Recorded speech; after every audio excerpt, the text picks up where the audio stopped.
Andrew Tate. Him. Wait, I have one more question. Why don't you like him? Because he's a fucking asshole. Well, my question is, why don't you like him? Because he's a misogynistic asshole who Okay, define misogyny. trafficked women. He didn't, though. Do you know who Andrew Tate is? Yeah. Do you like him? No. Why? Because I just think he says a lot of misogynistic stuff. Do you know who Andrew Tate is? Yes, I do. Do you like him? No. Why? He's really misogynistic. Do you know who Andrew Tate is? Yes. Do you like him? Fuck no. Why? Because he fucking sucks. Okay, that's not a reason. Do you have a reason why you don't like him? He's a misogynist. Define misogyny. I'm not fucking doing this. What's wrong? You know who Andrew Tate is? Yeah, I mean, Okay. What are your opinions on him?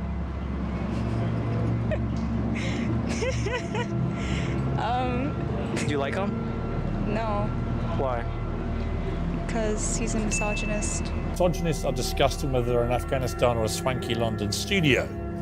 Am I a misogynist? Am I? I don't think. First of the things she said, I don't even truly believe. If you're prepared to listen to me, I'll explain to you exactly why she's completely and utterly wrong. If you can go through the points again, she said. Do you think you're a misogynist? Absolutely not. I'm not a misogynist on any level. This is one of those buzzwords they just throw at people randomly. Homophobic, racist, misogynist, they just throw it out at people. What is your view of women? I'm a realist. What is your real view of women? I absolutely and utterly love women. I adore women. I have good relationships with women. Not a single woman has come up to me on the street since I've been canceled. Not a single one has said anything negative. Every single one of them has said positive things. You're a traditional male. I wish more men were like you. You understand your masculine roles. You understand what you're supposed to do. You understand you're supposed to protect women. You're exactly the kind of man I'd be looking for. I've never had a negative interaction with a female ever since I've been dubbed the biggest misogynist in the world. Please let me finish. I'm sorry, Pierce. Also, there's not been a single woman who's accused me of a crime, not a single woman who's accused me of rape, not a single woman who's come out and said anything from my entire past of 36 years I've done anything wrong ever. Anybody else with my level of fame, any footballer, any other movie star, at least has people who've come out and accused them of rape, X, Y, Z. I have no woman who's come out and ever said I've hurt her. No woman has come out and ever said I've done damage to her or been horrible to her. Everybody who ever interacted with me has said I've been a nice person. All of them. This random Twitter nobody who seems to know so much is full of... All right, you've responded to her tweet. Yeah, she's a liar. But where is the line for you between masculinity, which I will always defend, and which I agree with? I think a lot of women like men to be masculine, and what has become known as toxic masculinity. And the reason I ask you is that you are engaged in that debate with men all the time. Where is the line for you where men shouldn't cross, where the behavior should be kept within a line? Please define toxic masculinity. Well, you tell me what you think it crosses a line from being a masculine, good man to a bad man. There's no such thing as too much masculinity if it's genuinely masculine. Genuine masculinity is not out here to hurt people. It's absolutely the opposite. It's out here to protect. And when bad things happen, they call traditionally masculine men. If you need a firefighter, you need a masculine man. When you call the police because of the problem you have, you want masculine men. And as soon as a woman or a man is in trouble, when you look for backup, you look for masculine men. And masculine men have a duty to provide and protect those they care about. We have a duty to do things we don't feel like doing because we know we're supposed to do them. And that's why we stayed in the Titanic and died. Those were masculine men. Where did you get your views about this from? This is what I grew up with. It's the family I grew up around. And your father, your mother? Yeah, both? and the world I lived in. And I think a lot of the things I'm saying now about masculinity and how people should act in the world, how the world should function, were considered completely normal and accepted by everybody only 20 years ago. I think the world's just lost its mind. For me to stand up and say a man should protect a woman now gets to be called a misogynist and canceled. If I said that 10 years ago, everyone would say, duh. And what's funny is, everyone who argues against me and says men shouldn't protect women, especially all the feminists, if they were with their boyfriend and a man broke into their house, guess who they'd expect to go downstairs?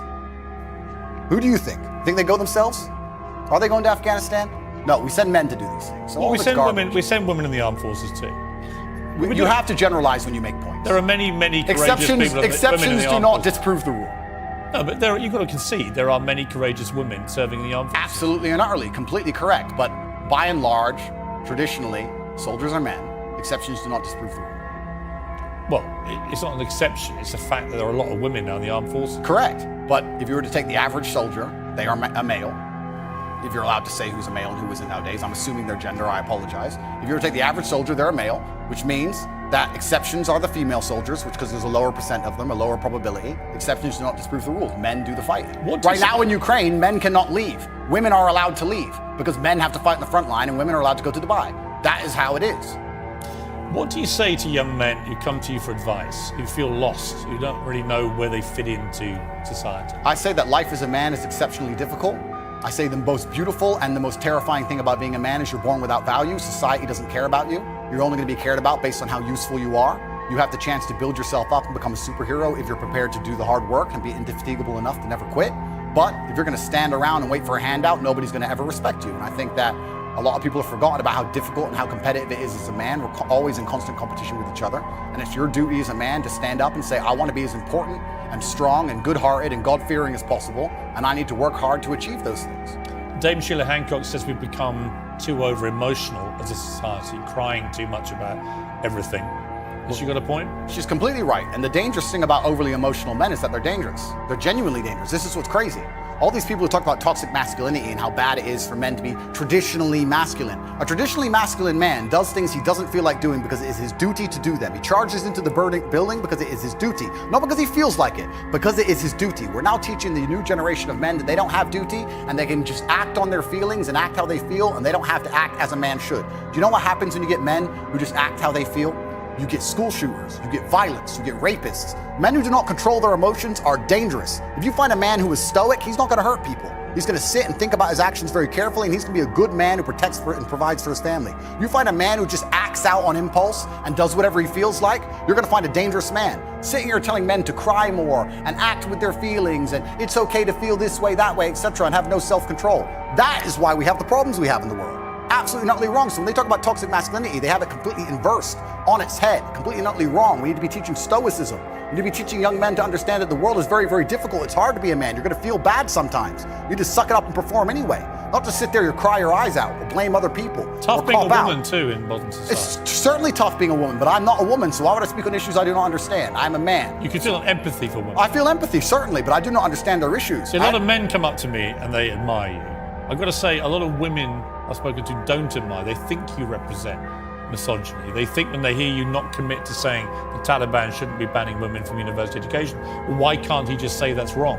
Well, firstly, that's not my experience. I experience the absolute and utter opposite of that. Secondly, it's because it's a moral point I'm making. My moral point is that I speak on things I understand. I speak on experiences I've had. But you believe in equality? I speak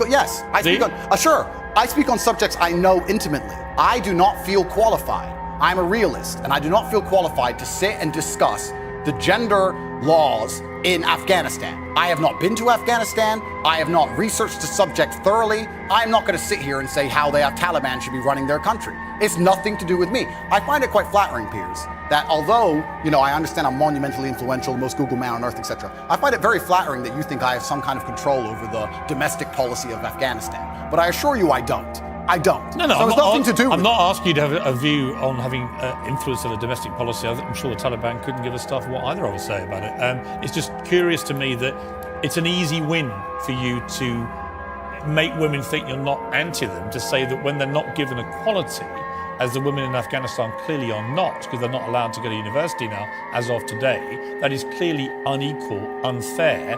We should all be able to agree that that is wrong. Well, certainly as a realist. Even you, tough guy, Andrew. It's not tough guy. I am a professional. As a professional, I can state that yes, it is not equal. Yes, it is not fair. That is obvious for anybody. I'm not saying those things are not true. What I'm saying is it's nothing to do with me. Right.